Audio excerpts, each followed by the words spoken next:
So I've been meaning to bring flowers, just as a thank you for having us in your home kind of deal. Oh, look at you. Well, but I always forget, right? And until I'm like walking in. You know, she's particular about her flowers. Well, I wondered about that. I know she doesn't like either baby's breath or something similar. Filler. Yeah. She doesn't like the white filler. She also doesn't like the other ones too. Do you know? She said them when we were here 2 weeks ago. I'm forgetting what it was. Lilies, maybe? Yes. That's right. Yeah. Look at you. Nobody likes Every time lilies. I get it wrong all the time, but we talked lavender, about this before. lily, lavender, right? Well, and then so here's the, I don't know what the word for it is part, but here's the other part is I got flowers. I forgot them. So you But I actually wanted did. her to know I almost had flowers. You're priceless. Yeah. That's So awesome. maybe next week. From Indianapolis, Indiana, this is Truth Lake. I want to know why you were thinking about us, so I want to hear more about that. Oh gosh, any number of things. Well, shit, I like it already. I think Good about job. Daniel when I hear people complaining about their marketing, or if I Nice. see something that's so like clever and on the moment. Yeah. I sent you something earlier today about the crane company. So a crane was used in the theft A of the forklift French company. It was a forklift company. Yeah. I thought it was a crane. Same thing. A lift company. So their lift was involved in the robbery of the French jewels from the Louvre. Oh, my. And within like a day or two, they had social media ads up using the picture of the crane in the window and everything, saying for when you're in a hurry. Brilliant. And I thought it was so and so specifically German. So Daniel and I were So I talking. thought about Daniel. Well, he and I were talking this week. He had just gotten off a phone call with Finland. And he was saying to me how much, I'm paraphrasing, but how much more fun they might be because they're not so constrained with their advertising, more like what Aaron just shared. Yeah, I'm talking about people in Europe in general. Yeah. Tend to be a little bit more willing to take risks Yeah. with advertising. Yeah. I like that. Jaguar, Oh, which I assume is European, I'm guessing. but- Jaguars. It's British. English. Yeah. And they're in a world of hurt. Crazy. All right. So that's about Daniel. What about me? Oh gosh, what about you? Yeah. Well, we haven't thought about asking, but since you brought it up, Yeah, you know what? He said it. Michael, I was just curious. That's How all would right. you answer that question? What don't. about I that? wouldn't answer that question. I'd skip it and go to Andrew. Let's hear more Probably about had Andrew. something to do with cycling. I shit, haven't I thought like of it. I haven't I thought like about Andrew for a minute. I just met him. But he seems lovely. No, and he he's- does he's- seem special, which He is is. what I thought you were denying. You were denying he was the first guest to bring Oh, a bottle. yeah. He's trying I to thought you one were up on denying that he Fabian. was special. So. no, I guarantee you that our guest today is special. Or believes that. Yeah. In what way, we'll find out, right? I'm Right. 100% confident that your mother thinks you're special. But Most of the time. Yeah. Yeah, we're going family. well, Nice. Michael, why don't you just introduce your guest to Well, us today? Andrew Soley is a sales rep for a small family-owned business that does not state their annual revenue, but it is estimated between anywhere from $4.4 billion to $7.8 billion in sales. And those are bees. Okay. Those are Bs. And the important part to stress there, family-owned. Yeah. It's crazy. Still not no reason to go public. I get Andrew. Any reason? No, none. Yeah, why would you? None. I think we got it. So Andrew's wife used to call on us at Colored Threads. She's a Sponsor of the podcast? Yes, Colored Close Threads is friend. a sponsor. Sandmar's not, but by God, Colored Threads is. And when she was transitioning, we were told Andrew was coming on board, and same last name. And she didn't tell us. She was being cute with us. She didn't say, "Well, it's my husband." I'm thinking brother. I'm thinking something, right? Cousin. She's like, "No, it's my husband." I'm like, "Wait, what?" And she, the juxtaposition of her and him. He's loud and commands presence. She comes Obnoxious. in. Yes, she comes Rude. in. She's Some very might say. calm and sweet and soft spoken. When Andrew shows up at Colored Threads, he's there. It's like, I'm here, people. Let's go. He doesn't bring Well, and cookies. that's no like donuts. double the man energy in the room too. Oh my God! Let me tell you, I'm the right. I am You're the not by only yourself man. anymore. Yeah, exactly. I feel like I've got a Oh, kindred you are spirit. the old man there. I Aren't you? am the only Yeah. man there. So, Andrew, tell us about yourself. So, I feel Sounds like good Michael. to be you so far. How's it going? Andrew, speak more about you, please. Man, where do you want me to start? Well, Well, not that I'd- far back. Not that far back. I'd like you to start with the wife handing you off to Michael. Yeah, That's a good place. just kind of worked out. Like I said, she was a sales rep, territory manager. When she first took the role with Sanmar, it relocated us to Kentucky. So she covered the state of Kentucky. And then through some retirements and transfers, we came back to the north side of Indy.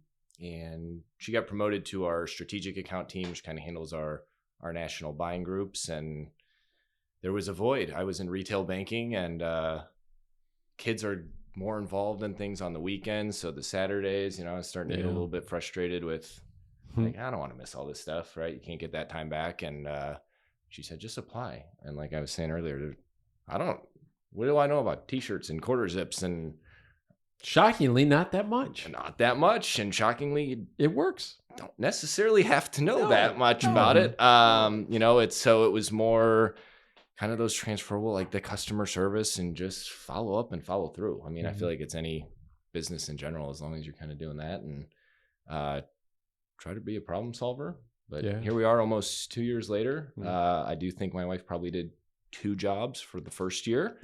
She Probably did. hers and Most helping of me yours? like with every email or question that came in during the day. But I think, we're kind of picking up and leaving her alone a little So bit now more you're starting to know the difference between a button and a zipper. And Yeah, the I got that benefits of- down. yeah. I do have A that down. mock versus a quarter versus a... You know what my first question to him was? What's it like going to the national sales meeting with your wife? So for those in the room that have gone to a national sales meeting without a wife or a spouse, it's usually a pass to go have fun with the boys, right? Okay. Or if you're a woman, go have fun with the gals. Andrew's there with his wife. It's a little bit different, I would think. But go ahead. But the same. I think it's Sure. she has her team. Mhm. I've got my team, which as an outside rep and kind of the structure of the company, right? Like we're remote workers, so on a team, but you're kind of on an island. But no, you've got your groups, and usually, I go hang out with the guys that I kind of Have a glass of bourbon. get along with. And she kind of goes with her team and her relationships. And we had a sales meeting in Dallas probably a year and a half ago. And myself and a couple of the guys ended up we went to a Dallas Stars, Colorado Avalanche NHL playoff game, nice. and Nice. she did her thing. Nice. So Do you ever feel like there's any kind of do you ever feel like there's a problem with your whole family depending on one company? Kind of Well eggs said. in a basket sort Yeah. of scenario. Yeah, that's a good question. not really. Okay, good. No. Because in the marketing business, we call it a client concentration problem. When you have a huge client that if that client leaves, your whole livelihood crumbles. I'm sure there are companies and places out there that I would probably feel like that, but just the stability, and Michael can honestly probably speak to it more than I can because he's probably worked with Sanmar longer than I've been there, but just the stability of the company. My wife went through the pandemic at Sanmar. The company is debt free. The company didn't lay anybody off during the pandemic. So just me witnessing that, seeing the strength of the company, it didn't really give me any reservations. Cool. Yeah, how competent. Yeah. And it's, you look around and It's pretty cool. And if they fired you for any reason, they'd definitely keep your wife. So you've at least so You did- I don't you know if I've ever keep told some of your income. Michael this, but I have told my my director of sales, Chuck. Oh, I've talked to when Chuck. we're talking about like goals and things like that, and I said, well, at some point, my main goal at Sanmar is for someone to come up to me and say, "Hey, Andrew," instead of "There's Bree's husband." There you go. Yeah. There you go. So I am Bree's husband. Become my own person. But that's So- again, she's won multiple awards with the company, so I am Bree's husband, and honestly, I'm fine with that. It's all good, right? Yeah. I'm good with that. Does, So you got- does Jeremy come up to you and go, Jeremy's the CEO of Sanmar. Does he say, "Hey, Bree's husband," or does he call you Andrew? No, I think he knows who she is. I don't think he knows who I am. So, That says it all. and that's not always a bad thing, Yeah. right? So I tried to play it funny on Andrew right when he started, and it totally backfired. And I still feel bad about it to this day. I really do. You can fill in the blanks, Andrew. But I was asked to fill out a survey, right? And it was about Andrew. And I made a smart ass comment that I thought was cheeky but fun. And it was, I don't need the sales rep. Just give me the extra cash. Give me the difference, right? I'm going to say weeks went by. Maybe it was days. I don't know. Yeah. Not a lot of time. You're forgetting the second half go ahead. of that where you said we slurs. practically have to beg our outside rep to come see us. Oh. And I'm looking at my Salesforce calendar. I'm like, what is he talking about? I'm there all the time. I said I'm there every time I'm supposed to be there. I was trying to be cheeky. I was trying to have a good time. Go on. So these survey results come in. It was the timing. Yeah, that's right. I had just gotten a new manager and he was in town riding along with me, seeing customers. Yeah. And this email comes through and we get it at the same time. And there's this sinking feeling. And he's kind of looking at me and he's like, tell me about colored threads. I still feel And I had seen the email and I'm like, trying to process. I'm like, I don't know. They're not that good of a client. You're not so I opening don't with know. he's lying. No, and I said, honestly, I'm a little caught off guard. Every time I go in there, we have good conversation. I completely misread the relationship that I thought I had with Michael and the team over there. right. And he said, well, okay, we might want to call him. And I said, all right, I'll call him. And I reached out to Michael and I'm like, hey, I felt so this bad. goes all the way to the top, and here's the, and that's when he was like, So I was that's just joking, and then he offered to call our national sales director and basically be like, hey, I was trying to be funny, don't. So whether we had to put some notes in on the account, hey, disregard And the yet the previous mark survey. stays there. Well, the funny part about all this is that obviously we're a family-owned business, and I view Sandmar in the same light, but they're so not, right? In the same breath, that experience I thought would have been fun or funny, with Chris, Bree's predecessor, When everybody's others. in the same room. Yeah.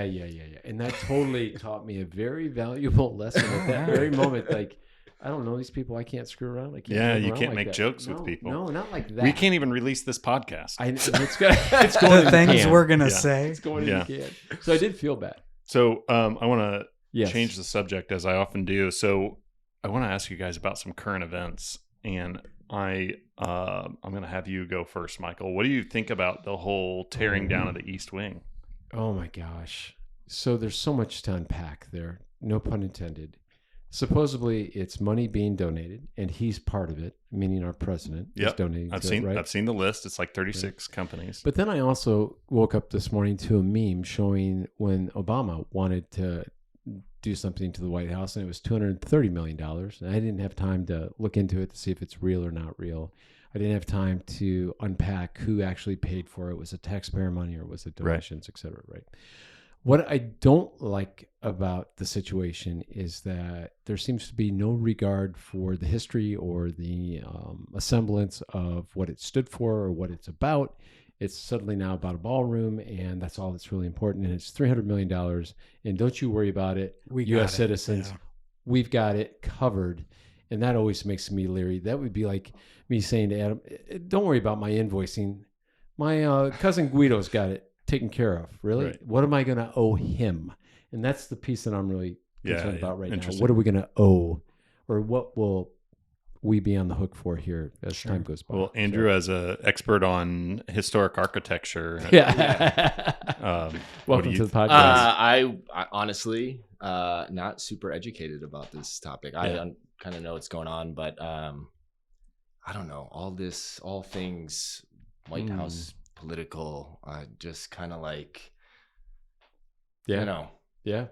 you try to stay away from it. Try to stay away from it. What are you going to do? Yeah, I mean, the way I look at Knowing it and the doesn't help. route that I've taken with it is I'm not willing to lose family relationships, Yeah. friendships Yeah. over disagreements. But I think kind of the approach that my wife and I have kind of settled on is there's a certain way that we try to do things in our household and Mhm. raise our kids and certain standards and expectations of how to treat people. And that's just our way. It doesn't mean it's the right kind way. of independent. And it's what's kind of going on like around you. just kind of like if everybody maybe kind of took that approach of like, let me do what's best for Mind, my life. mind and your house. Mind your agree business. to disagree at times. And I know there are certain things. Listen, there's certain hot button items that I'm not gonna budge on. Yeah.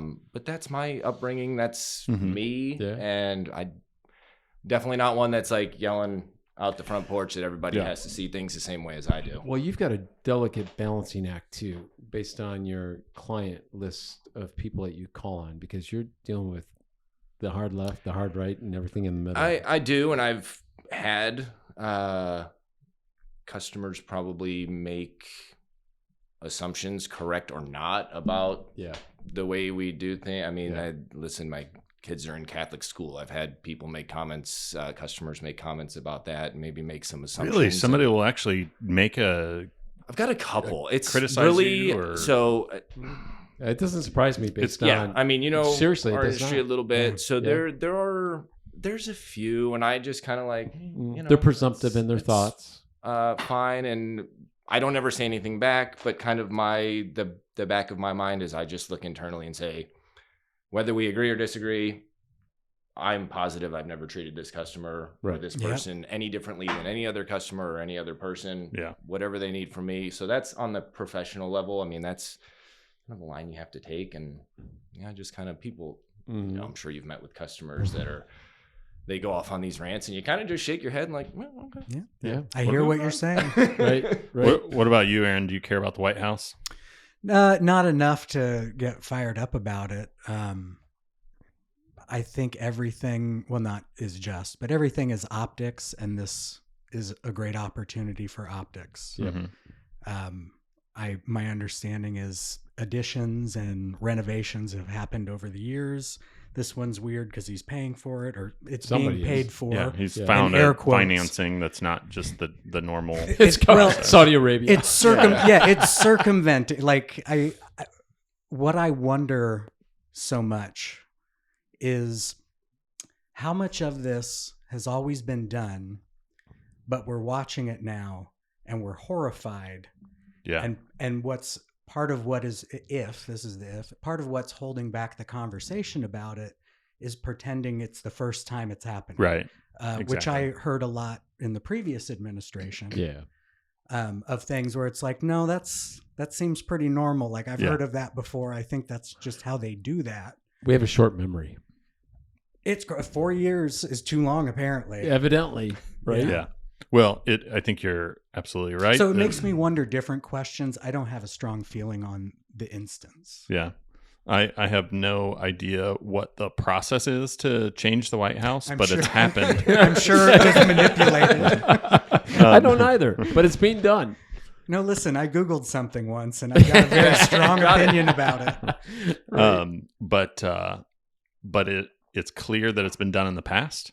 So this isn't the first time. Mm. And every time that something like this, just using this as an example, every time that something like this happens, people are clutching their pearls about how bad it is, especially if you don't like said Right, president, right? right, So if they're not on your side, well, then they're destroying a relic. And if they are on your side, then they're making It's a everything champion wonderful. Making it better. Yeah. of Yeah. America. Yeah. Lori has a girlfriend. I'm going to keep the names out of it because they do listen to the podcast. That got into some heavy, heavy banter on Facebook about this. I mean, and it's her girlfriend with her friend, and they're taking opposing sides, Oh, and fun. it's brutal. It's like, and I said to Lori, she's telling me about this as we're sitting on the couch last night after dinner, and I'm like, I don't have the energy for that. I don't want the energy for that. It's okay. Thanks for sharing it with me. I don't like you. I don't feel overwhelmingly taken with one side or the other. It's like it's happening, and And it's the distance, I think. yeah, true, I don't think true. it would be possible to care and not have a strong leaning on it. Yeah, I think you're right. And I think with any, like, I've never felt this, like, and with social media, strongly agree with a post or a topic, strongly disagree with a post or a topic. I've never felt like the emotional pull that I need to like comment and respond on. Yeah, It's like same. look at it Same. and move on. I need people and- to know. Yeah, like I don't have the You're energy for balanced. that, and I can't understand the people that do. It's hard for me It's to even relate to people worse. that do. It's even worse when you have the people that absolutely comment to people that don't know them and they don't like. Oh, right, yeah. they're completely strangers And to it's each The, other. the rhetorical distance. No, It's I like you're not need- even a person. I need you to Just, hear my like, view. Yeah. I'm Right, kind of right. looking at my Pay schedule attention like to I me. don't even have time to engage Yeah, in this. right. I got other things going on. I got golf videos I need to look Yeah, at. I got absolutely. tee times to book. Yeah. I mean, come on. Our good friend Fabian gave some wonderful general life advice last time when he was giving Oh, yeah, he Doctor's did. last visit. The thing that stuck with me was you don't have to have an opinion about everything. That's right. We're discussing about talking and how much to contribute or not, and that was one of his pieces, and it just It's true. very, very much resonated. Kind So of yeah, the good old adage of kind of like, you know, the person that talks all the time, eventually you kind of like stop listening to what they have to say, and the person that just interjects So have every you- now and then, you kind of open up your ears So, like this person doesn't. Have you shared this? typically- Have you shared this concept with Bree? No, she knows I'm extremely opinionated at home between her and I. Okay, hold on a second. So you are extremely opinionated at home, and then as soon as you walk out those doors, it's no, everything's fine. I got my views, but it's no big deal. Life is good. If I am in a profession, I am Yeah. neutral right down the middle. What setting are you in right now? You have to be. Well, he's a customer, so you know. Oh, stop. I get like a 15% force field Stop. from him. Stop. Okay, here's the deal. Which Michael. is really good. That means Yes. there's trust. Go ahead, Daniel. Here's the deal, Michael. You have to fire him temporarily. You're Don't fired. worry, You're You'll fired. get back. And now you're I'll mad at rehire him. you after the podcast. You're good. And still, though, even like usually opinionated on Yeah. kind of stupid things, honestly. Yeah. You know, one of those like, no, this is the way it should be. And it's funny because my wife was never that way. Really? Like total people pleaser, gonna do anything to, Wow. and now there's like this pushback Yeah. at home, and I'm Yeah. like, you never used to be this way. And I'm like, it's just probably my fault, and we are seeing it. My 11-year-old daughter now has Oh, yeah. this, and I'm like, oh, Yeah. I've rubbed off. on Yeah. it. Well, I was going to say, do you think that's also professional development? Because it sounds like she has a lot to deal with. And getting other people to cooperate is its own muscle. Yeah, I think so. And it's like, I'm happy, like, have a voice. Oh, yeah. Yeah. But again, It's a new never to the voice. point of like, I'm not trying to argue with people to the point of like Yeah, we're ruining there- a relationship. there's Like wasting this is your time. there are There are better ways. right? proper ways Yeah. to do it and Yeah. ways to not do it. I need you to repeat my opinion. That's how I win. I hate that. I hate that. I just want to respect everybody. I'd like to, too. Daniel and I talk about this a lot. This is how this crazy podcast started. It was wanting to learn more about why people think or what they feel the way they feel or think, right? Not so much to pass judgment, but to just simply have a better understanding or at least an inquisitiveness as to why you are the way you are. Or Yep. and I'm saying you meaning the plural of everybody. Just to to dig in a little bit and talk about the things that are uncomfortable. Yeah. Go ahead. Well, and I think that everybody has a view. Some people are more Yeah. happy to share it with other people. But I think that the problem that we have in society is that we distill people and how we feel about the character of a person down to what their opinion is on something. Yep. We can. And I think it happens all the time. I be honest with you. I agree that it happens. How much it affects the overall opinion might Well- be different. But Well, there used to be this way of thinking that you don't talk about politics and religion, right? Well, and the reason why I believe is because politics and religion are these strong identity-based belief systems, right? Mhm. So you don't choose a direction on politics unless it really matters to your livelihood or your family or all this sort of thing. Yeah, maybe you are agnostic to certain topics, but when you do have an opinion on something, it's usually tied to your identity. So much more with religion, and so many times I see the younger generation, especially, othering people because they are a supporter of some politician they don't agree with or some policy they're not a big fan of. And I'm like, I'm thinking of people very close to me, and I'm just like, you know what? They're more than a vote. They're more than a vote. Yeah. I think we all owe it to ourselves to be uncomfortable in our day-to-day life. It's easy to put yourself in a position to be with like-minded people, right? It's really simple to say, here's a great example. Your kids are going to Catholic school. Most of the parents, I would say, without knowing, percentage-wise, it's probably a high percentage that they're married, not divorcees. There's probably a percentage, right? But there's this commonality. Correct. I think it would be, and we all have our little groups that we fall into, but I think it's upon each of us to find ways to get out of that, to just meet people where they are that are not in our sphere today. Mm-hmm. And you get a great example of this, Andrew, because of the business you're in. You see all of these different spheres, and whether you know it or not, subconsciously or consciously, you absorb some of that, right? Yep. And you're bringing that home. Yeah. And you're sharing that, again, consciously or unconsciously. But I think that's a big piece of what we need. I really believe we need, I fall back on this all the time, peace and love, right? The more we have, the better we I saw a fascinating interview yesterday. It was 13 minutes of a longer interview between the senior editors of The Economist and Steve Bannon. And I think this is part of a series that I've only just now discovered. And so basically they introduced the interview by saying, we're classic liberals and Steve, you're a populist conservative. Mm. And we have these very different views. And we think that the reason why we've started this series is because we think that we need to understand your perspective better. Mm. And it was very much non-combative. Awesome. There were some points where they were a little stronger in their,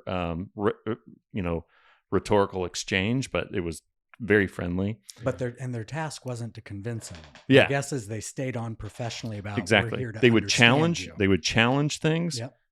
Dig in with follow-up questions. But yeah, it wasn't to change somebody's mind. It was let's unpack and uncover what your view is. And I thought it was really interesting. I wish that I could have seen the whole thing. I probably can if I pay to get through some paywall. You will. But I know you. But Steve Bannon goes in. He's talking about how he believes that Trump is ordained for the role that he's in. And he also is, and he's been, cited as saying this in the past, he's also really leaned into the idea that Trump will have a third term and he'll be president in 2028. Oh, gosh. And he has all these, ways that he believes that that's legitimate and possible. That it could happen. Yeah. Well, he has, not to get too crazy with politics here, but Trump has gone on record to say how that could happen, right? Right. JD would run, get elected, and defer to Trump. Oh, interesting. And there is legal precedent, evidently. They think there's legal precedent. Or legal theory. Yeah, theory is There's correct. an argument to be made. Thank you. Right? There's an argument to be made. So he has gone on record to say, he said, he didn't give it a hard no, but he said it could, and this is how it could. And that's what he shared. So anyway, crazy. Andrew, from your situation with business, you've got, as I said earlier, a bunch of business owners, companies that do $30, $40 million, companies that do $30,000 or $40,000, right? So you're walking a spectrum. How do you find balance and peace with yourself when they're thrown? So I can imagine some of the $40 million companies are like, right? And they want you to agree with them. And maybe you do, or maybe you don't. But how do you find peace through that journey every day when you're being put on like that? Are we talking about political differences or something? Just, okay. Well, it could be. I would say just differences in general, but politics and or family. Do you get hit with that, or do you just ignore it? Really. I mean, it's So I think my total customer base that I cover is, let's say 1,900. That's a rough number. It's maybe come up 3 times. Is that right? Yeah. I'm surprised. And I really am. Business is so agnostic for the most part. Just, they all want to make money. Yeah. You just Figure it out. again, like when I'm going into a customer, I don't have any preconceived, like, I kind of, at this point, as I've gotten to know, you kind of start to feel like you got a pretty good feel on where people fall. But it's just always about, for me, how I can help be an asset to help their business grow. And I think if you take that approach and ask the right questions and try to learn about their business, whether it's a $40 million business or a $40,000 business, I think that's all you can do. Yeah. It's same team. And yeah, we're on the same team, right? Yeah. I'm certainly don't want to interject any of my kind of personal beliefs and drive business away from my company. That would not make sense and not be very smart. So it really comes down to, what are they trying to accomplish? What are the goals in the business? What direction are they going? And where can I, as their rep, and SAMR as a company, support that and help the growth? Like, where is there market share that we're losing, and what is the reason for that? And what options can I give to?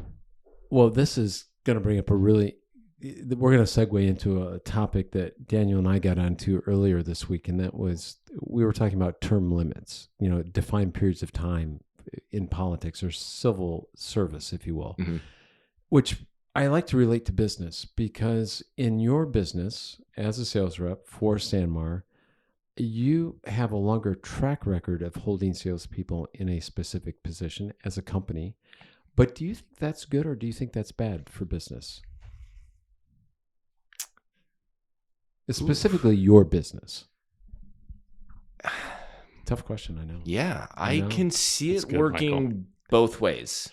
And that's not a cop-out answer. So I do feel like the longer I'm in my position, the more times that you and I meet, for example, The better it is. the right? more you share about your business, the more I learn about your business, the more I can help you. Yeah. There's also, you could argue on the other side, just to kind of play devil's advocate, that it could get stale. Yeah. I could say, I've met with Michael 20 times. We're good. I can go in there and go through the motions. He's buying from us. Yeah. He's up this year. You could argue, could someone new bring in some new and fresh ideas that I have not presented to you over the past couple of years, that you're like, oh man, why didn't he share that with us? We could definitely grow our business that way. So you can make the argument both ways. I still think, as much as technology is becoming in our industry a driver, I will still kind of dig in and say it's a relationship business at the end of the day. So I think it's the individual, right? I think if you start being a sales rep, I think you as a distributor, if you start taking those customers for granted, if you've got a client that you've worked with for 10 years and you're kind of like, they're coming to us, doesn't matter, and you drop the ball a couple times, well, they might not. I just told you, I've got 1,900 customers. They've got options. So this brings up a really Go ahead. interesting thought to me, and I'm sorry to interrupt, but you started this question on the topic of term limits. And what I'm hearing you say, Andrew, is that you're talking about that. He's thinking about firing his sales staff. Well, it sounds. Thanks, Michael. It sounds like you actually get better and have more to offer to your customer because of the amount of time that you've spent with them. And you understand the experience business. matters. I think experience I do. matters. I hope my true. goal for true. myself is that I've probably met with Michael formally, let's say 6 times in 2 years. Yeah.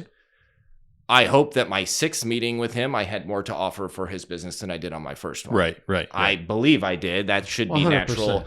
100%. But that is my goal, is that You're learning and you're offering I understand more. right? I came from outside the industry. I understand. I'm meeting with people that have been in the industry for years and have seen. So it's, what work can I do on the back end that maybe they're not seeing? Yeah. But I think over time, but I do think it's individual, right? I do too. I would consider myself kind of self-motivated, pretty driven person. So my goal is to improve Yeah. and get better and do better for my customers and find better ways and find more efficient ways.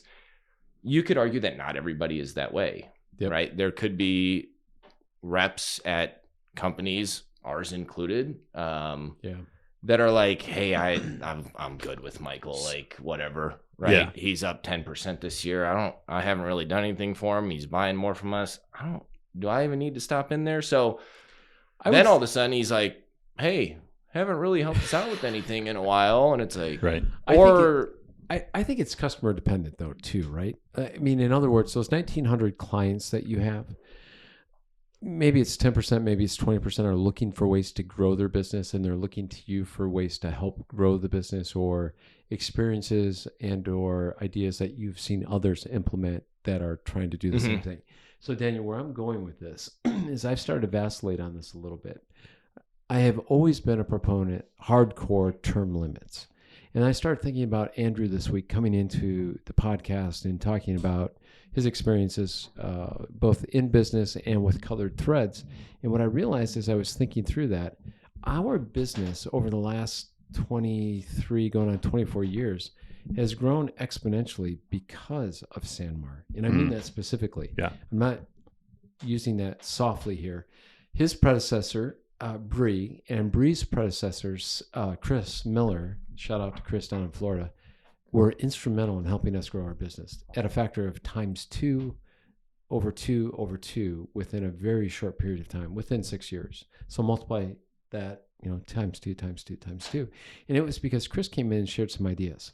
Right. I said, hey, have you thought about, there's this company over here that's doing this that can help you with this. And I noticed that you've been buying this Ogio luggage.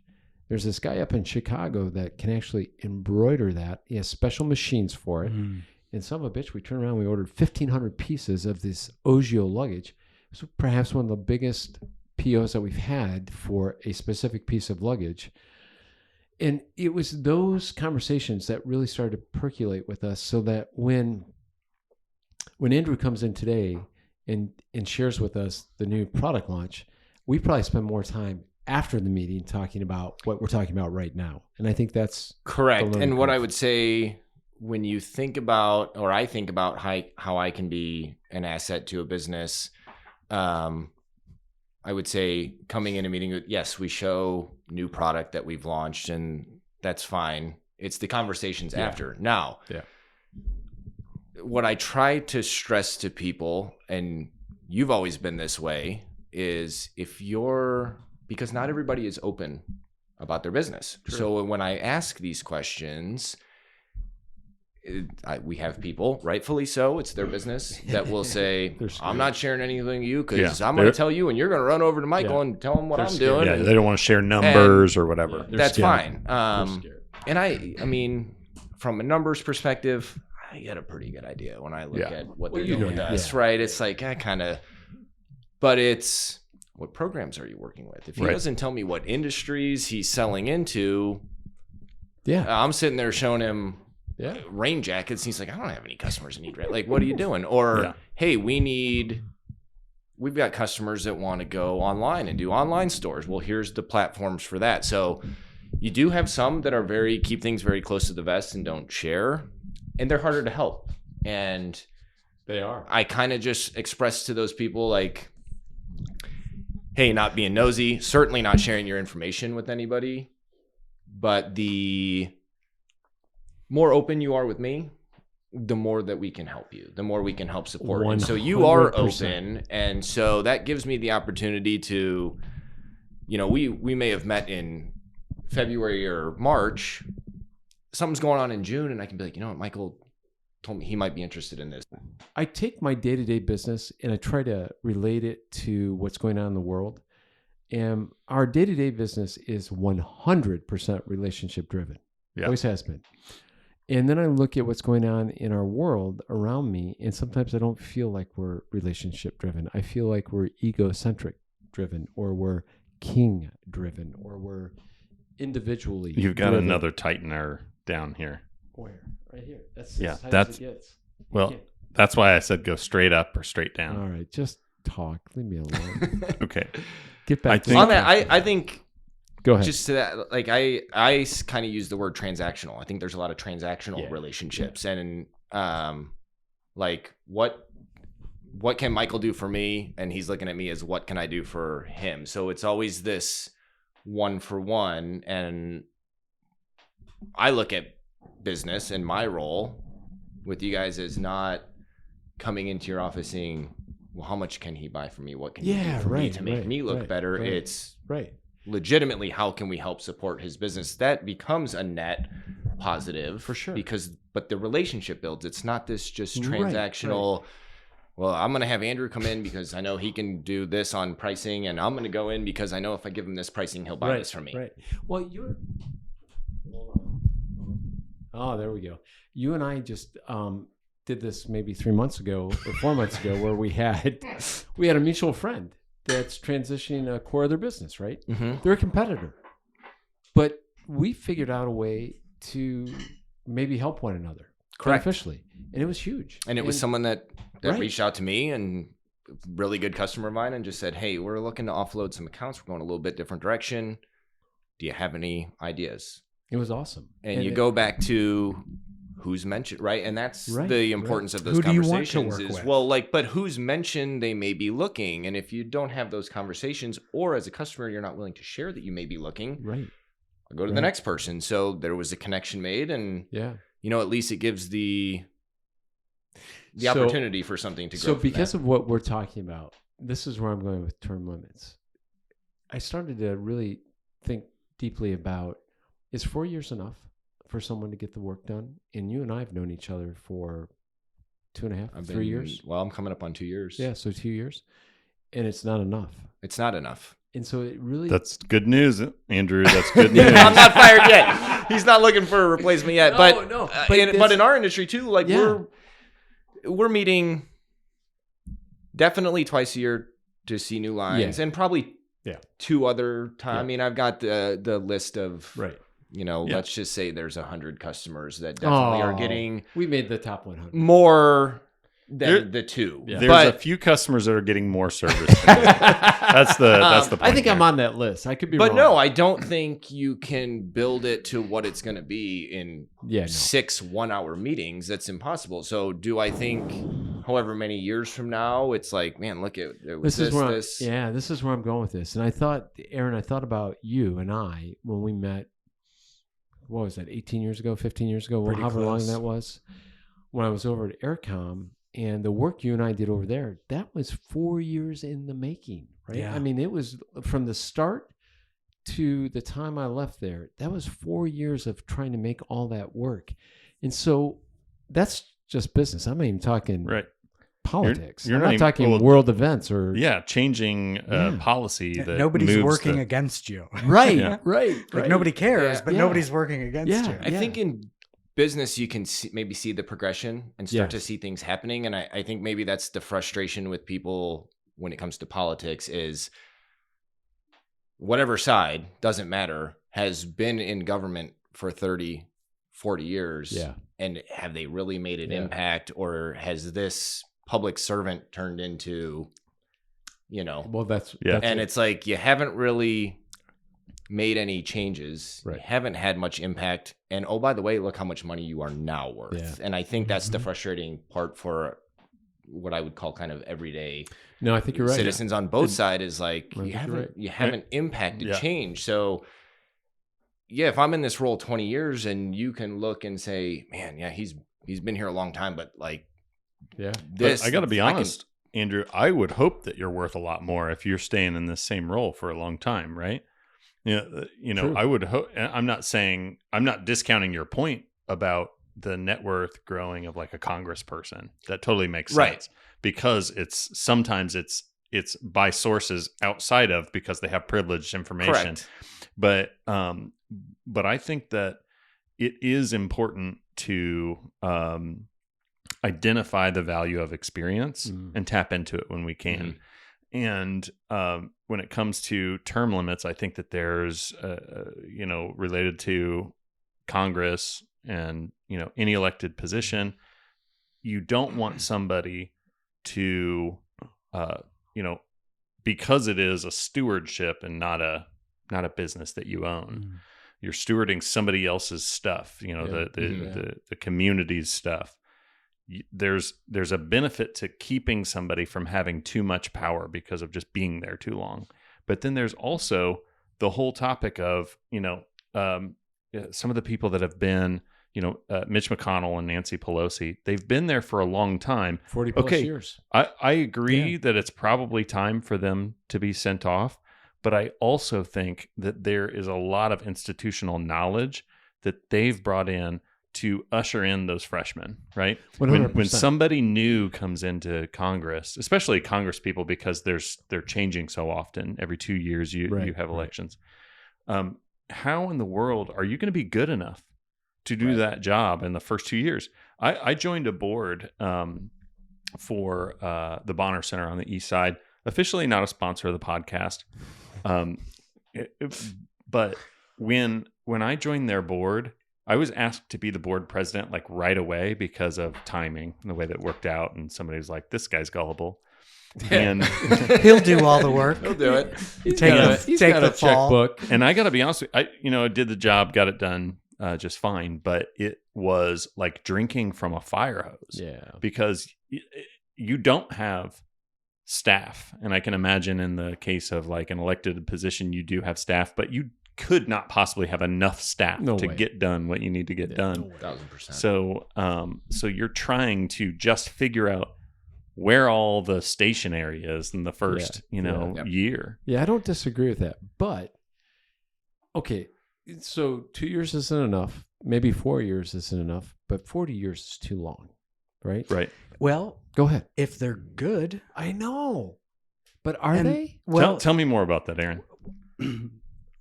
We're having this hypothetical about would we or wouldn't we, right? Yeah. Is Andrew going to fire all of his sales staff tomorrow or next month is the question. What if they're great? Yeah. Would you want them on? And so I kind of understand, like, senators, correct me if this isn't even close. That's sort of what you graduate to. Yeah. And if you become a strong representative, you can get reelected. You're sort of a steward of the state. Yeah.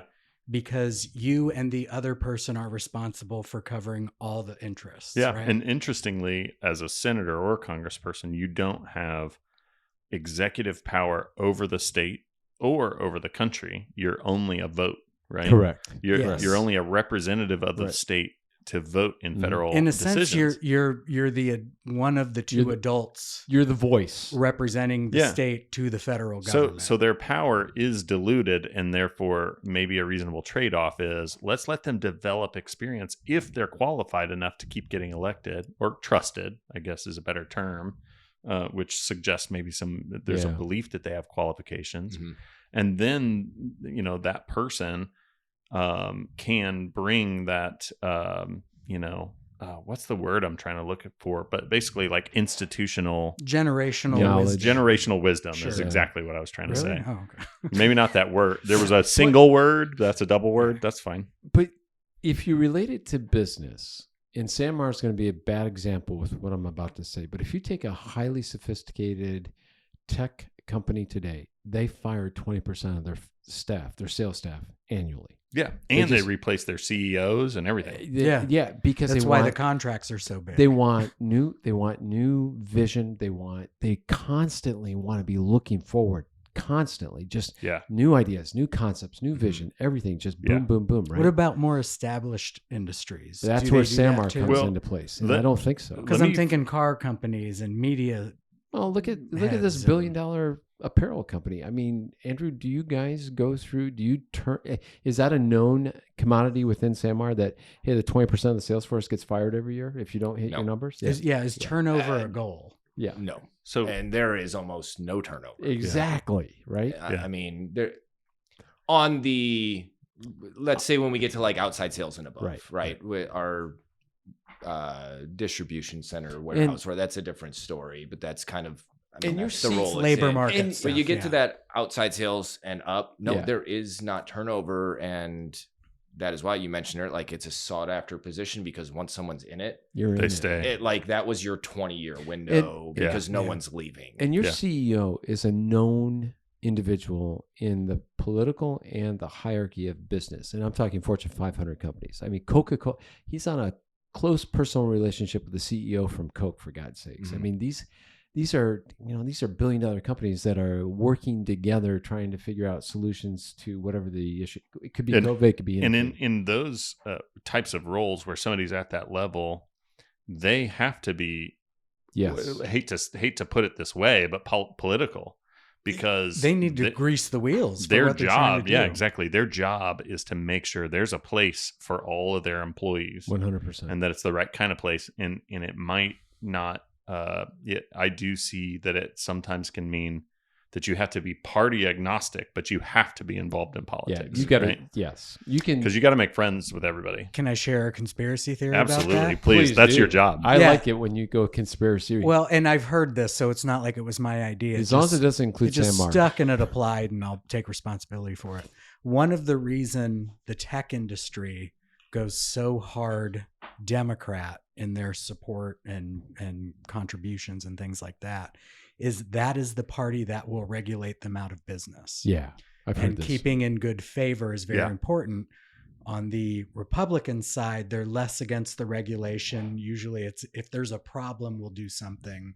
And I think that's why they don't need to put a lot of time and attention, is that's not the group they're afraid of. Yeah, I've heard the same thing, Eric. Yeah, it's less. Now the ideology does seem to be supported in the employee Yeah, field, but as far as the leader, and we saw this from like Zuckerberg and some of the other people, like when the wind shifts, so do they. Oh, yeah. Like all of a sudden, Yeah. Mark's taking Yes. TRT and doing jiu-jitsu, and he's got a fro and he's wearing gold chains. That's right. He's That's like, right. So no, Living Mary, on a cattle he's got- farm. And Yes. There was a 4th of July picture with him on like a hydrofoil Yeah, board I with a saw flag. it. Yes, I saw it. It's know like, exactly what you're okay, talking about. settle down. I would say You're that not going to jail. that's not a conspiracy theory so much as an analysis that I think is very reasonable.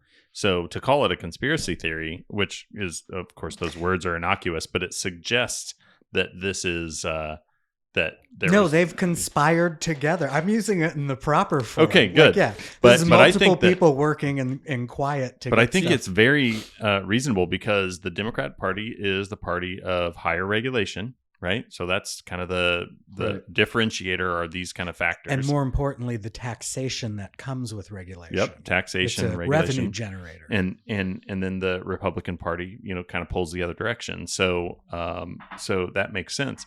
But it also makes sense that there was this shift in the wind, and therefore there was this shift in the donations, because everybody now, it does appear that it's almost like the transactional nature of business is more obvious now, Yeah, because they're just broadcasting it. it's politically agnostic. Yeah.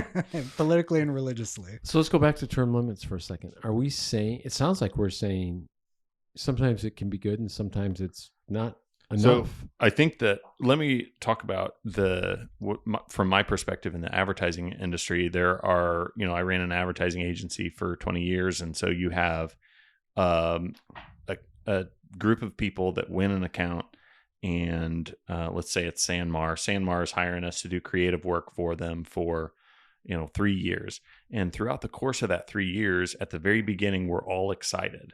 And you guys are like, yeah, we're hiring you because we really thought that you presented a new vision, and we're excited about what you can do. It's going to be great. And it is going to be great.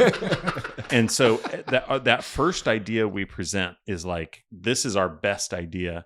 And then you start to cut us down to size and say, well, that doesn't work in our industry. Let me tell you why. We don't even sell bikinis. And so the creative team gets beat up time and time again, almost to the point of more compliance with what you ask for us. And so what happens is we, on the creative side, get, I should say creatives that I hire because I feel differently, because I see through the lens of the business owner as well. But the creatives will get demoralized to the point where they're basically just executing tasks. So they And- become dulled down, Daniel? They in become terms- exactly. They're dulled down in terms of the work that they do. Therefore, the quality is lower. But they might be compliant in terms of like they're completing tasks, right? But It it's could just be a good version of what they asked. but it's just for, but it's just Mhm. kind of routine and boring. And so then what Sanmar might do is they might say, we have not been hitting our goals, and so we're going to reevaluate our marketing. Yep. And so we're going to fire our agency because there's animosity. We don't like working with them. They always say there's an extra charge for that, and then we're just not getting good ideas. And I can't tell you how many times I've heard a company say they just haven't brought a new idea.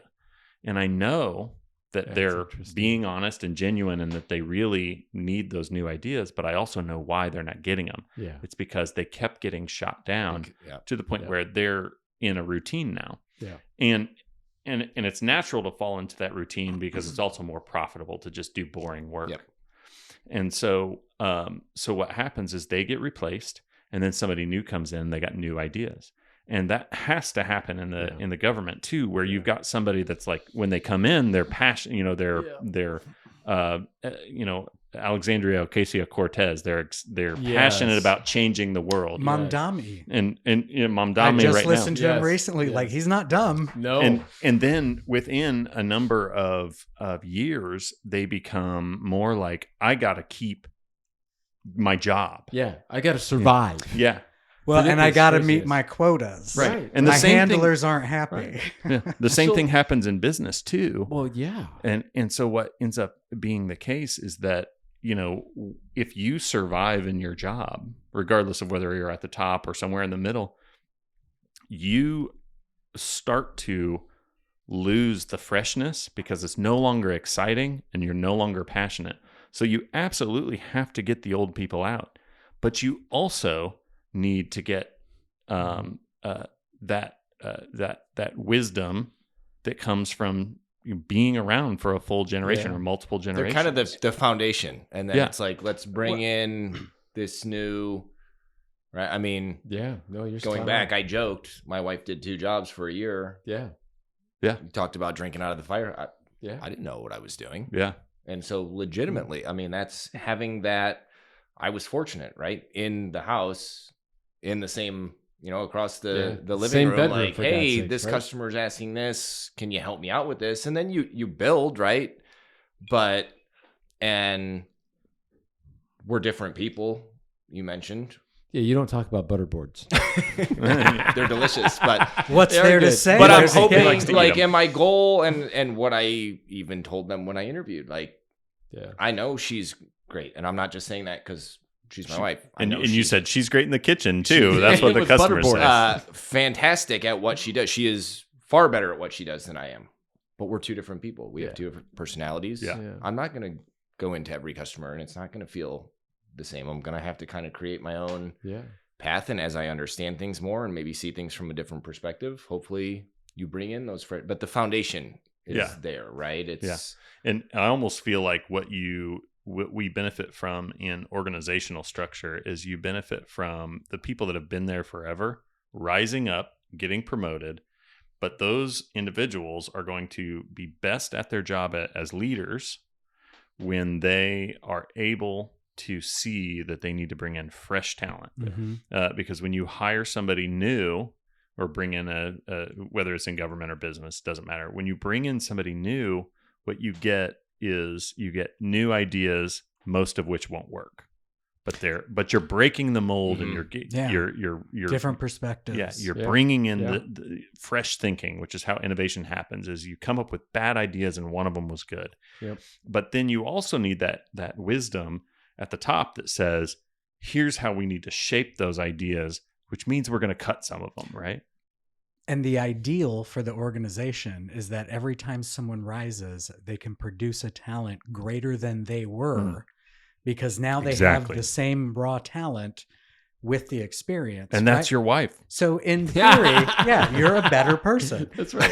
So, right, hypothetically, like for the business, But she gets all the credit. every generation is exceeding the generation prior to it. Yeah. And the talent continues to rise. Business grows. But that's antithetical to the individual's interest. No boss wants a more talented. So I would love to hear your all's opinion on Go ahead. that, because when we talk about that, I firmly believe, whether it's, you can talk about any industry, any company, the country, sports, I think we lack leadership. I think we lack good leaders 100%. across the board. Yeah. Oh, I that's the don't think hardest there's part. enough good leaders. I 100%. think I don't, you see at companies, and I've been in companies, we're going to run this leadership training. I don't personally think it's something that can be taught. I think you can sharpen it. It's You I can think you are or develop it, you but- aren't. I it's- think you can get better, but you are or you aren't. And I think you and Daniel you're are in probably a 6 very feet or unique taller. position to talk about this. I think you and Daniel specifically are in very unique positions to talk about this, because you, Andrew, have experience with companies that have gone from a particular size, that have doubled or tripled, and have had leadership issues. And I'm not exposing names or people, right? And you've been party to that because it has affected you and how you do business with them as a company, as an individual, and as a totality, right? And you've had to learn to navigate those waters. And just when you think that maybe that leadership piece that they've implemented for change is going to work, it explodes or implodes, and you're right back to square one. You, Daniel, have had experience with this, because the very issues I'm talking about with him, you're brought in to help figure this shit out and figure out a way to make it work. And you both probably have seen the exact same pieces where you've said, are you freaking kidding me? You got the wrong people running the show, that you've got to figure out a way to get those people out. Yeah. Go ahead, Aaron. Well, And then this is a comment on a cultural piece, not the detail, which I'm looking forward to hear. What occurred to me was leadership is so rare that we tell stories about fictional people in order to illustrate what good leaders look like. Interesting person. Yeah, that's Yes. interesting. Not way that of there putting aren't it. people in history who don't demonstrate that in some way or another, but there's also a tremendous amount of criticism about them usually. Fingers crossed we never hear about that from Michael Landon. Yeah. Michael Landon and Fred Rogers, like the two holdouts from the Me Too. That was good. So it's very easy to recognize lack of it. Yeah. Or even just the lack of fulfilling it.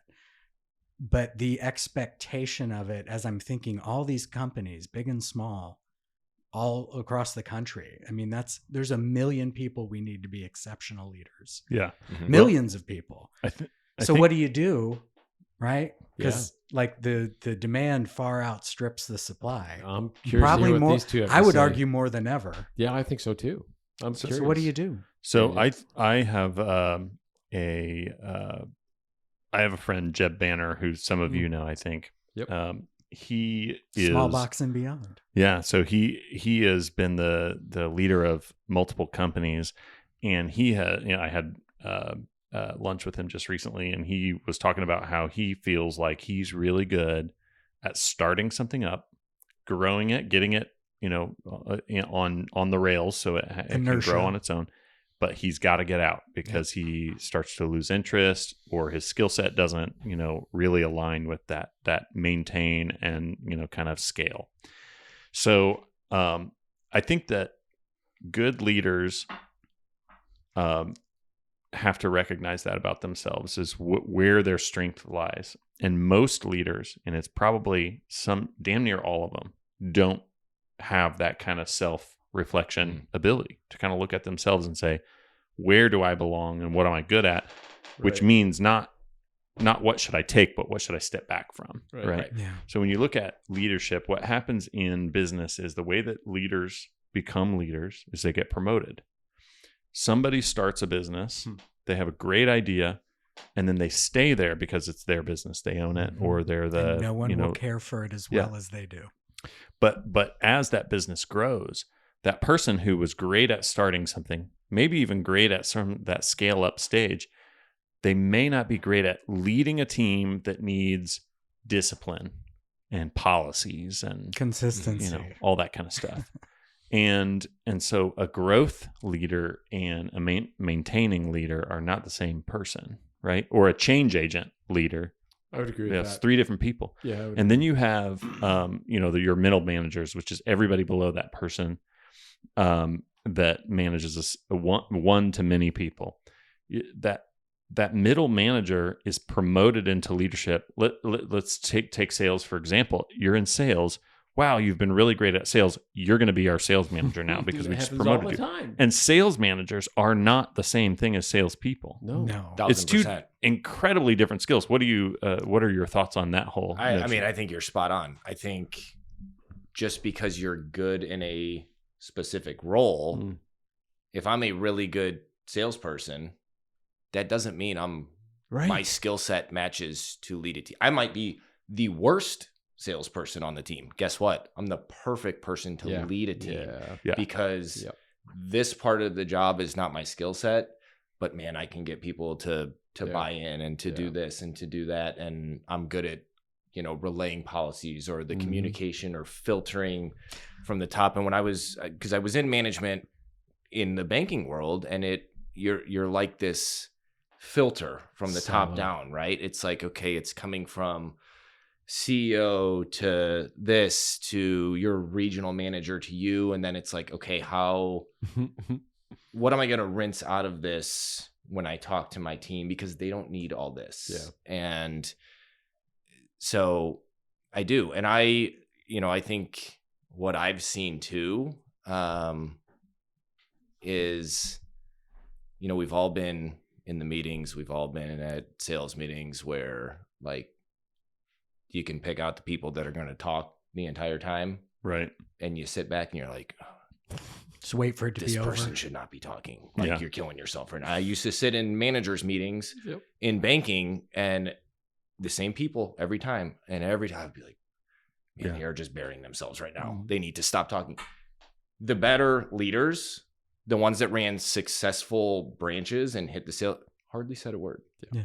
And so I think sometimes it's like these companies knee-jerk react to promote the loudest person. Yeah. And that's usually then that kind of power hungry, like, let me get control and now watch what I do. And it's nobody wants to work for that. We're treading on a really fun topic that we may have to segue to part 2, because I want to throw this out on the table. Aaron, you look like you wanted to say something though. Go ahead.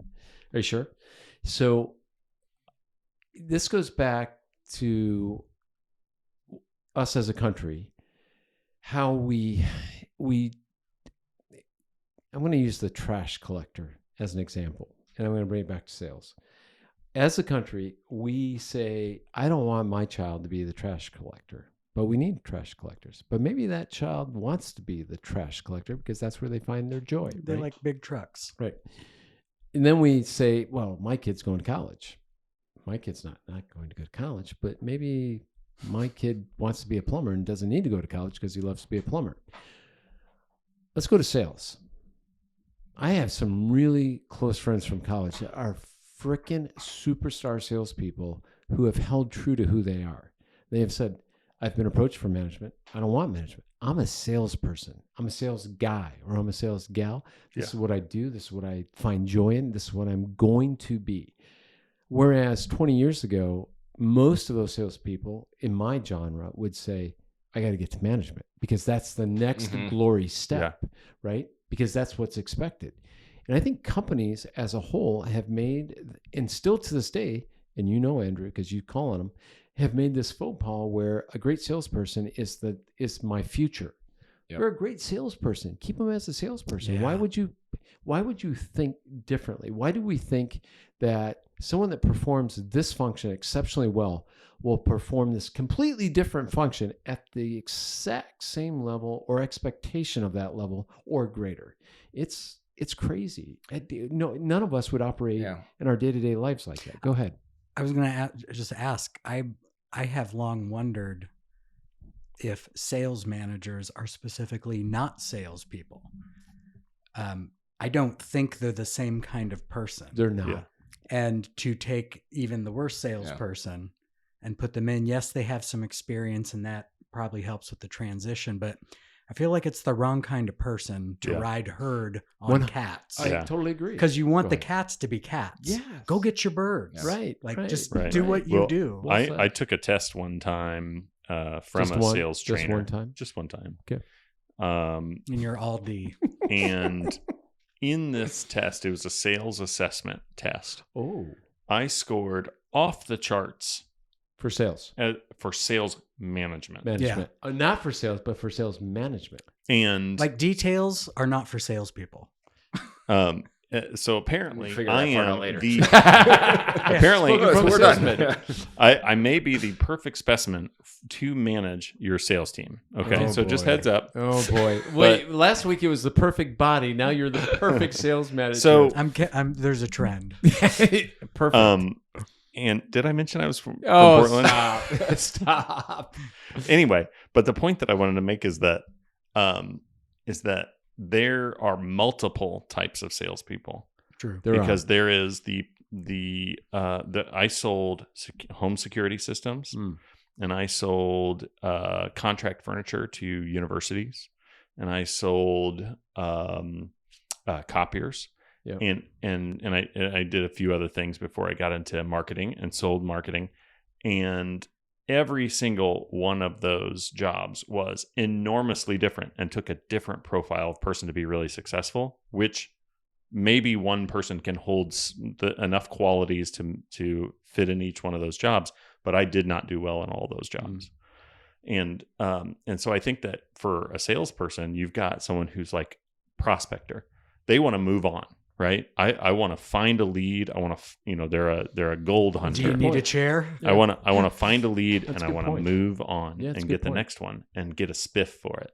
And then there's the person that wants to cultivate relationships, and then there's the person that wants to coach. Right? Can you see Andy Reid on the field in Kansas City football? Chiefs. Yeah. Go Yeah, ahead. no way. Not a chance that he's going to win that game. Right. But that motherfucker can probably Strategize. strategize and help you to build a plan, Yes. tell you where your weaknesses are. He's not trying to say his biceps are bigger than yours. He's just saying His here, belly is. you know, and that's what a good leader looks like. Whether or not he's Yeah. a good leader, I have no comment.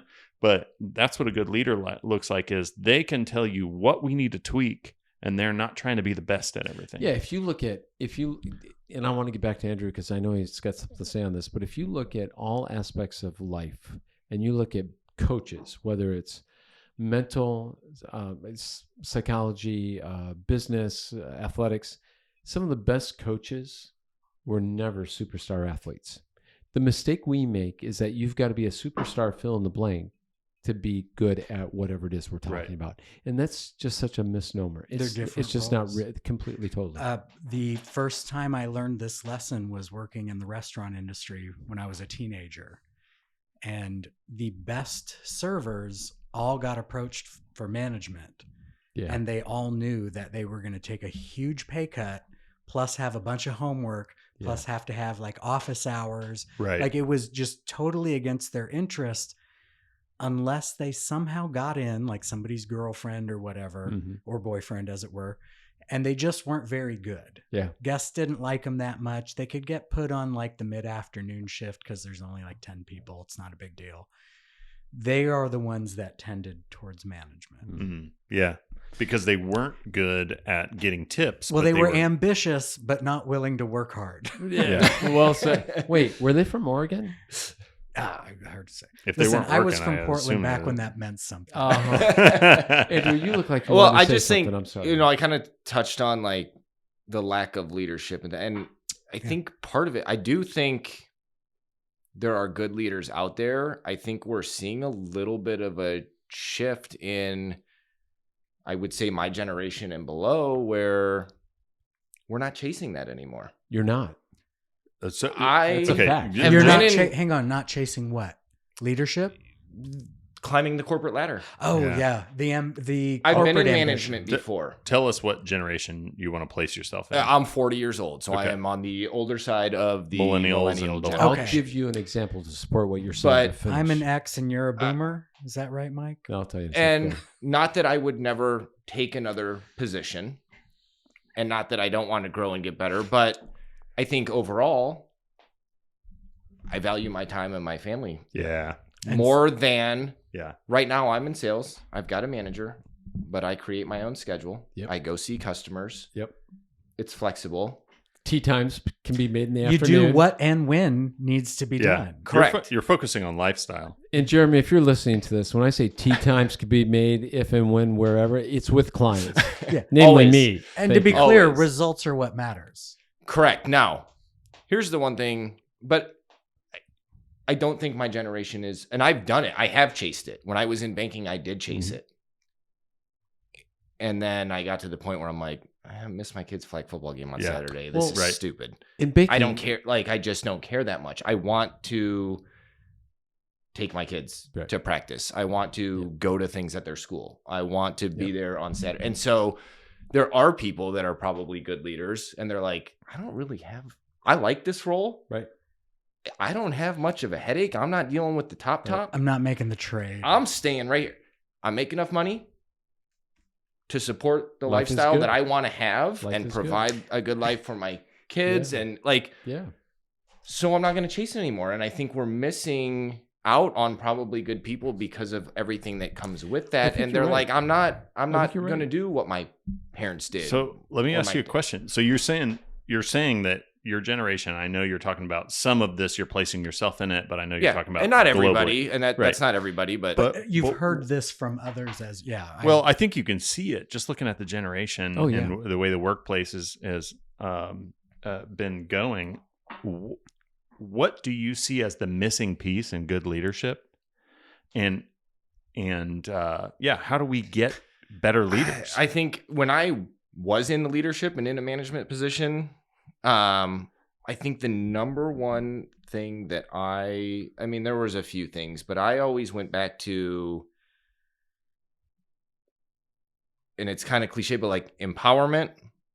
And I always wanted my employees to have ownership of things. Yeah. Okay. I didn't want things, and this was in banking. So policies are policies in banking, right? They're federal policies, so you're not changing those. But Well, if you do. I'm Go here. on, I'm not go behind on, bars, go so I on. did Yeah, not. go on, go on. But it's when you want to implement something. Maybe it's a scheduling thing, Yeah. right? Yeah.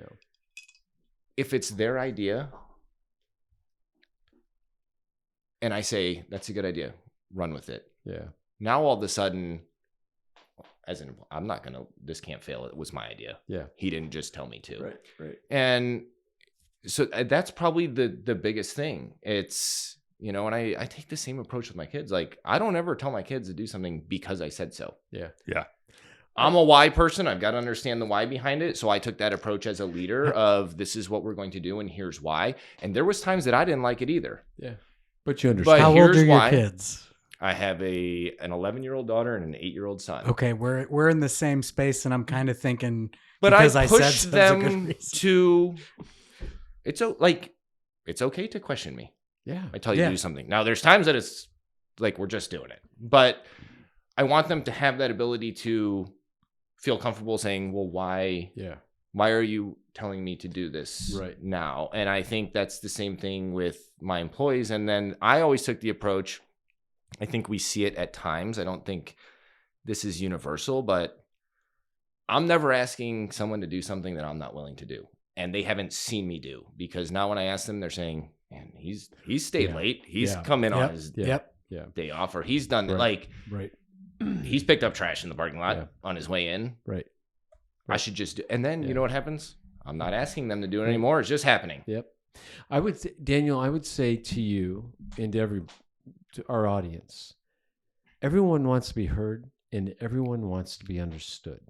And if leadership, whomever leadership is, can start with that, really good things start to happen within the organization. Yeah. Because you're taking time to hear you out. I think Go we ahead. can tie the whole conversation together. We started off on I like it. political differences. Mhm. If I'm going to argue with you, Michael, but I've never taken the time to understand your background or the perspective you're coming from. Why am I trying to convince you? Mm. If I'm running a team, let's just say I have 5 people. For certain, I have 5 different employees. Have I gotten the time to know their perspective, where they're coming from, how they see things, and why they see things that way? And then, yes, I have a team, but I also have 5 individuals. Yeah. And so it's the same thing. If we're not willing to step back and take the time to understand maybe the life perspective or the background that these individuals have, it's hard to just convince someone without saying, where did this perspective come from? And I think that's where we're at, both in kind of this leadership and when it comes to kind of these not respectful disagreements that we see in the country is, Andrew, I disagree with you, but I see you were raised this way. You had this life experience. You had this. And so I can makes see sense. where you're coming from. So that makes sense to me. I had a completely different experience. That's why I see it this way. And I think that's a good point. It's hard to say any more than that. Well, the one thing that I would say that I want to add, go ahead, that I think that leadership can bring to the table. A good leader is going to be someone that brings clarity. They're going to say, this is what we need to accomplish, and here's what your responsibility, what you own, right? You talked about ownership, Andrew. Here is what you own in this department or this, segment of our business. And everything else, I trust you. Question, and I don't want to carry this out. You're good. How do we think the use of technology, the lack of face-to-face interaction and communication will long-term have an impact on leadership on the younger generation? Not good. Because not good. They are not used to any face-to-face interaction. Everything is communicated via a social media app or text message. It's not going to be good. It's not going to be good. Yeah, I think that if your question is how are things going to play out, or how do we on the path that we're on, right? How do we get on track to where I can only speak for myself. Yeah, little things that I ask of my kids when we go to a restaurant. Mom and dad are not ordering for you. Yeah, you are going to look server in the eye and order your meal. And if you don't like it the way it's on the menu, you are going to ask for changes. Aaron, do you do that? Yeah, I think very you do, similar. Right? Yeah. It's, no, I love to put them in uncomfortable positions. Asking coaches questions when you don't feel comfortable admitting that you don't know. Looking people in the eye, shaking their hand. Like I highly value that. I'm glad you guys do that. I think that I did that with my kids, but it was at a time when that was less out of the ordinary because of just handshakes. Yeah. Right. Yeah. Handshake is a thing that has to be taught. And look, you're gonna look them in the eye. Like you're gonna ask them their name. You're gonna repeat their name. Yeah. So to answer your question, the question you're posing, AI is going to change it's already changing everything, right? And how we navigate those waters in front of us, it's going to take some really strong leadership to figure that out. Yeah. There's not a good answer for it. There's really not. Aaron, you've been great. I have been. And you have. And so is Andrew. Oh, thank you. Andrew's been awesome. Andrew, thanks so much Thanks for having me on, guys. I appreciate it. It was fun. And anytime you want to stop by with a bottle of bourbon, you're always welcome to hop on the podcast. You're a friend. So yeah, that's awesome. That's great. Good job.